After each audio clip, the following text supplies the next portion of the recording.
ইউরোপীয় ইউনিয়নের নির্বাচন পর্যবেক্ষণ মিশনের প্রধান ইভার্স আরজাবস এর নেতৃত্বে 4 সদস্যের একটি প্রতিনিধি দল সকালে সুষ্ঠু নির্বাচন, লেভেল প্লেয়িং ফিল্ড, নারী অধিকার সহ বেশ কয়েকটি বিষয়ে জামাতে ইসলামীর আমির ডক্টর শফিকুর রহমানের সাথে সাক্ষাৎ করেন।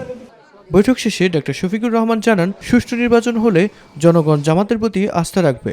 নির্বাচনটা সুষ্ঠু হোক, ভোটাররা নির্বিঘ্নে গিয়ে তার ভোটটা সে নিজেই দিক, ভোট দেওয়ার পরে তার ভোটের রিফ্লেকশনটা ফলাফলে উঠে আসুক।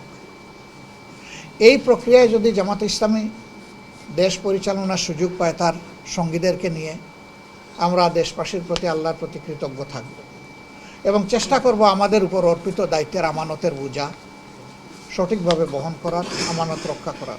নির্বাচন সুষ্ঠু না হলে এই জাতিকে চরম মূল্য পরিশোধ করতে হবে বলেও আশঙ্কা করেন জামাত আমির। আমরা এবার মনে করি এই ধরনের কোনো পরিবেশ সৃষ্টি হবে না, হতে দেওয়া উচিত না। এটাকে যে কোনো মূল্যে এনশিওর করতে হবে যে ফেয়ার ইলেকশন হবে। এবারকার ইলেকশন যদি হাতছাড়া হয় এই জাতির, আমরা জানি না এই জাতিকে কত মূল্য পরিশোধ করতে হবে। এছাড়া দেশের স্থিতিশীলতায় দুর্নীতি প্রতিরোধ করে স্বাধীন বিচার ব্যবস্থা প্রতিষ্ঠার মাধ্যমে নিরাপদ বাংলাদেশে সকল পক্ষকে নিয়ে কাজ করার আহ্বান জানান জামায়াতে আমির। আমরা সকল জায়গায় সব ধরনের সহায়তা করার জন্য আমরা প্রস্তুত। মিফতাক আলী, মাই টিভি, ঢাকা।